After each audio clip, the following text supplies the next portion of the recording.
Ah oui, on part dans l'Est ce matin, dans le sud-est de la Guyane, à Camopi, une commune, comme tout le monde le sait, enclavée, isolée du littoral et soumise à de nombreuses difficultés qu'on essaye ici sur Radio Pays de mettre le plus possible en avant.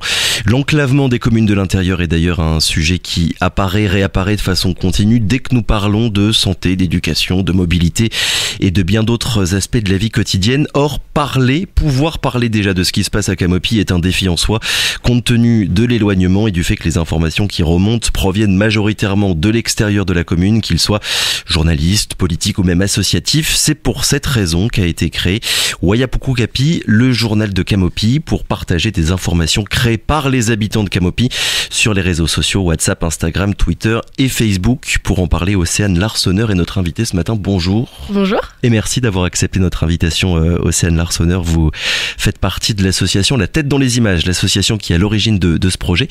Comment il est né ce projet d'ailleurs? On va revenir un petit peu à l'origine, aux genèses. Ça s'est passé comment finalement? Alors ça s'est passé qu'au début, on était plutôt avec des projets sur les scolaires. Et rapidement, à force de se déplacer et en parlant avec les habitants, on s'est rendu compte que les adultes également avaient envie de bénéficier d'ateliers, mais avaient vraiment un besoin de parler de leur quotidien eux-mêmes. Ils avaient ce besoin de s'exprimer et de raconter ce qui se passait à Camopi, mais aussi sur les villages alentours. Ouais, parce que je le rappelle, à votre association La Tête dans les Images, on la connaît surtout, enfin le grand public la connaît surtout pour le festival des rencontres photographiques de Guyane, mais il y a tout un travail aussi que vous faites d'éducation, d'action d'éducation artistique et culturelle, c'est bien ça? Exactement, depuis 2014, on s'investit dans l'éducation artistique et culturelle à travers des ateliers photos, des projets courts, des projets longs, et on essaye vraiment d'en faire bénéficier tous les publics de la Guyane, que ce soit les enfants, les adultes ou même les personnes âgées. Et là, du coup, ces ateliers-là, à Camopi, ça se passait comment? De quoi est-ce que vous parliez finalement? Alors pour les ateliers avec les scolaires, il s'agit d'une correspondance photographique entre donc des jeunes du littoral et des jeunes de Camopi. C'est la 3e édition. À chaque fois, on essaie d'avoir un sujet qui les concerne toutes et tous. Cette année, c'est sur l'environnement. Donc simplement des images photographiques qui sont échangées entre le littoral et Cayenne. Pour parler un peu de son quotidien, que ce soit ici ou là-bas, échanger et à la fin une exposition. Et toujours une rencontre avec un photographe ou une photographe professionnelle, parce que c'est aussi ça le cœur du sujet, la photo. Et ça, c'est donc les ateliers pour les enfants, mais il y a eu des ateliers avec les adultes. À Camopi, l'idée, c'est aussi qu'on leur donne les connaissances et les compétences pour faire de la photographie et pour parler de ce qui les entoure. Ouais, ils étaient encadrés par des professionnels, photographes, exactement, journalistes, vidéastes aussi, pour qu'ils comprennent finalement les bases de l'information, même les bases de la photographie, qu'ils se réapproprient ces codes-là. Exactement. Et qu'ils l'utilisent ensuite pour leur propre journal. C'est ça, donc depuis le début, on a envoyé, donc dans un premier temps, on a envoyé un photographe, donc Ronan Liétard, avec une journaliste, Hélène Ferrarini, qui vient de Guyaweb, qui a été remplacée à la suite par Marion Brice-Walter de Guyaweb également. Et donc ils y vont vraiment pour les rencontrer et leur donner les bases en fait de l'image, mais aussi du journalisme, comment créer un titre, comment en parler, comment écrire, vraiment les bases. Et après les habitants s'en saisissent et toujours accompagnés donc de Ronan et de Marion, ils vont traiter le sujet. Alors, vous racontez qu'à partir de ces ateliers-là, ce qui ressortait, c'est que les habitants avaient envie de parler de sujets comme les problèmes d'alcool, l'orpaillage illégal, le manque de moyens médicaux. Finalement, ce sont des sujets que les médias traditionnels ici en Guyane, les radios, les journaux, les télés guyanaises, comme les médias de l'Hexagone qui viennent de temps en temps en Guyane, ce sont des sujets dont on entend déjà parler. Du coup, je voulais savoir si du point de vue des habitants de Camopi, il y avait un regard critique, on va dire, sur ce que les médias racontent déjà à propos de Camopi et plus généralement à propos des communes de l'intérieur. Peut-être le racontent mal ou ne le racontent pas assez, selon eux. C'est quoi finalement ce qui ressort dans leur perception de la médiatisation de leur sujet?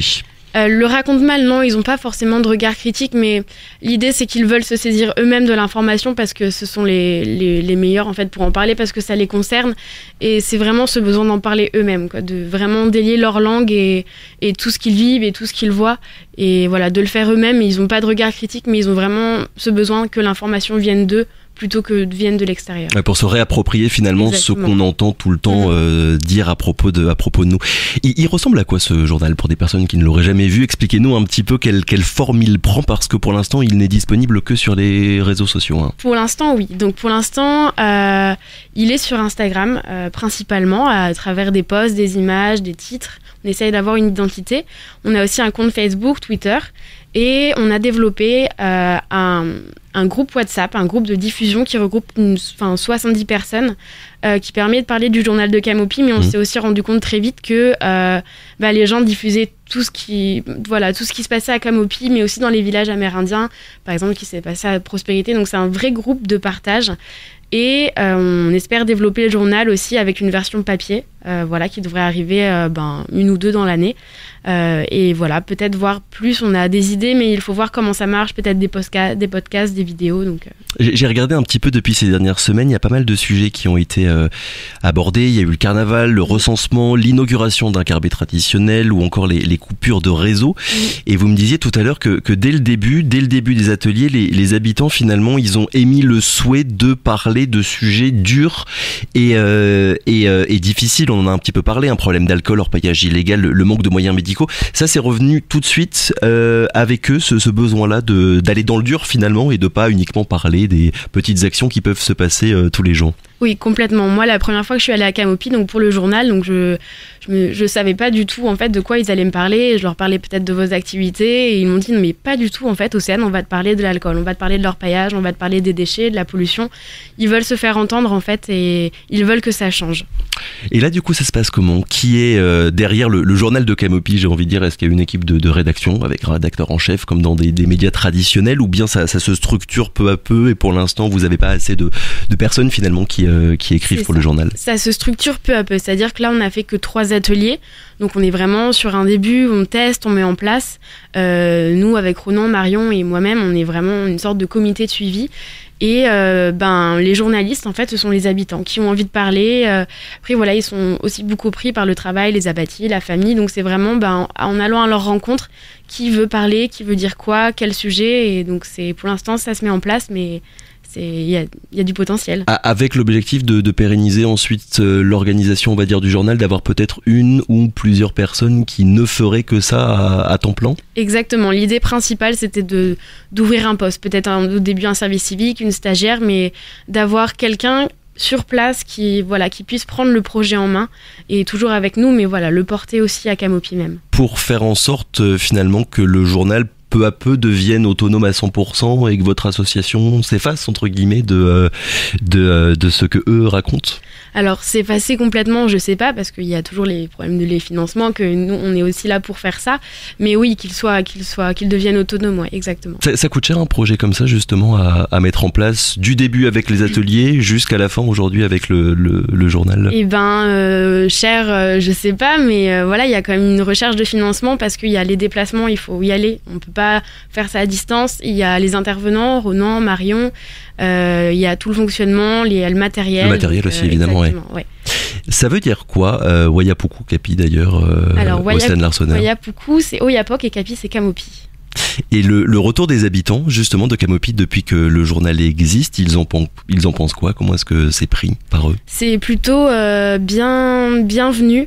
Ils sont à fond derrière nous en fait, ils n'hésitent pas à partager, à en parler et on est attendu aussi en fait. La dernière fois on aimerait bien faire une interview, donc en fait ils nous attendent pour parler de leur association ou se préparer ou parler de ce qu'ils font, donc non, ça marche plutôt bien, on est assez contents. Ça veut dire aussi qu'à la base il y a aussi une prise de conscience qu'on ne parle pas selon eux assez de Camopi, que dès qu'on parle de la Guyane on va surtout évidemment parler du littoral et que de ce qu'il se passe là-bas on en entend peu parler ou très très peu finalement. Oui, il y a aussi ça quoi, et c'est aussi parce que eux n'ont pas les moyens de le faire eux-mêmes, et c'est pour ça qu'on est là, c'est pour leur dire maintenant qu'on va vous donner les compétences et les connaissances, après vous allez pouvoir le faire. Ouais, parce que je le précise, hein, le journal, il est tout récent. Je crois qu'il a été lancé au mois de décembre. Ça fait à peine quelques mois. Donc, pour l'instant, finalement, vous ne savez pas vraiment jusqu'où ça va aller, quelle forme ça prendra dans les mois, dans les années qui viennent, si vous avez l'objectif de faire en sorte que ça dure encore longtemps. Il y a d'autres ateliers de prévus dans les semaines qui viennent avec eux à Camopi. Alors là, on a fait les 3 premiers. Il y a une session bilan, donc je y retourne là en avril pour voir si leurs besoins, comment ils voient la suite, donc vraiment parler avec eux. Oui. Et après, il y a 4 autres ateliers de prévus dans l'année, au moins. Et après, voilà, on essaye de relancer tous les ans. Pour essayer progressivement de toucher l'ensemble des habitants de Camopi pour que tout le monde en ait entendu parler finalement. Exactement. Ouais. Alors, il y a ce projet dont on vient de parler sur le journal de Camopi, mais il y a d'autres choses aussi qui ont été lancées à Camopi, mais pas que. Vous avez plusieurs projets dans les cartons avec l'hôpital, la prison et un EHPAD. Il y a quoi de prévu exactement ? Alors, là déjà de commencer, on a une saison en ébène. C'est un atelier intergénérationnel entre donc l'EHPAD l'ébène et l'école de la seconde chance. C'est-à-dire que les résidents et les irrésidents sont les photographes et les jeunes de l'école sont les journalistes. Donc ça vise vraiment à créer un journal qui va s'appeler Une saison en ébène autour des fêtes guyanaises. Donc c'est plusieurs rendez-vous depuis l'année dernière jusqu'à juin pour parler de ces fêtes, des témoignages, ce qui se fait aujourd'hui, mais aussi des photos d'avant, des familles. Et voilà, créer vraiment une rencontre entre 2 générations et produire un journal. Première édition et pourquoi pas une autre saison en ébène l'année prochaine. Et ça prendra la forme du coup d'un journal papier ? D'un magazine papier. D'un magazine papier avec l'ébène, avec l'EHPAD l'ébène, hein, c'est bien ça. Donc ça c'est pour l'EHPAD et ensuite l'hôpital et la prison, il y a quoi de prévu ? Alors l'hôpital, ça n'a pas encore commencé mais ça ne devrait tarder. Pareil, un atelier photographique avec le photographe Myrto Linguet, qui est quand même assez connu ici. L'idée c'est pour les patients victimes d'obésité, de travailler sur l'estime de soi, sur le corps, sur vraiment leur donner, les regarder, les voir et eux qu'ils se voient aussi. Donc voilà, plusieurs ateliers, on essaie d'avoir une 15aine de patients et patientes et à la fin une exposition pendant le festival des rencontres photographiques de Guyane. Et donc un dernier projet ensuite avec la prison, voilà, avec les femmes prison. Plus précisément. Exactement, avec les femmes du centre pénitentiaire de Rémire qui n'a pas encore commencé, c'est un peu plus compliqué, mais voilà, pareil, des ateliers pour l'estime de soi, sur l'identité, sur la question de l'enfermement, avec le photographe Guillaume Martial qui a déjà fait un atelier avec le centre pénitentiaire et les femmes, et une restitution également pendant les rencontres photographiques si ça fonctionne. Et donc du coup à chaque fois, si je comprends bien, l'idée c'est que certains publics, qu'on soit à Camopi, qu'on soit dans un EHPAD, qu'on soit à l'hôpital ou qu'on soit dans une prison, c'est de donner les moyens à certaines personnes de se raconter eux-mêmes en quelque sorte, sans passer par l'intermédiaire d'un journaliste ou d'une personne en tout cas dont c'est le métier, dont c'est la profession de raconter les histoires des autres. Là c'est de dire vous avez les moyens de parler de vous, allez-y, on va vous apprendre quelques petites choses à savoir évidemment pour que ça se passe bien, mais vous parlerez vous-même de vous-même. Exactement, et parfois la photo, enfin l'image, c'est un médium qui est plus facile et qui permet de parler sans vraiment parler. L'image suffit et c'est un langage universel et voilà, ça parle à tout le monde, donc c'est très efficace et c'est bénéfique. Et ça prend assez facilement ou bien parfois ça prend du temps avec certaines personnes qu'elles se réapproprient et qu'elles utilisent certains outils, que ce soit du texte ou même que ce soit de l'image avec un appareil photo ou une caméra? Non, l'image, la photo, en général, il n'y a pas de souci. On leur donne des bases et assez facilement, ils se prennent au jeu, que ce soit les personnes âgées ou les enfants ou les adultes à Camopi. On peut dire que l'écrit, c'est parfois plus compliqué. Déjà, ici, il y a les problèmes de langue en Guyane, bien sûr. Et voilà, écrire sur soi, se raconter, c'est parfois plus compliqué que faire une image. Mais on est là pour les accompagner et il y a toujours des solutions. D'ailleurs, pour revenir sur le journal de Camopi, je me demandais s'il y avait l'objectif, peut-être à terme, qu'il soit écrit en plusieurs langues, parce que pour l'instant, ça n'est qu'en français, si je dis pas de bêtises. Exactement. Pour l'instant, sur Instagram, c'est qu'en français. Mais là, on travaille à une édition papier qui sera pour l'instant juste une page, mais qui sera en teco et wayampi et français.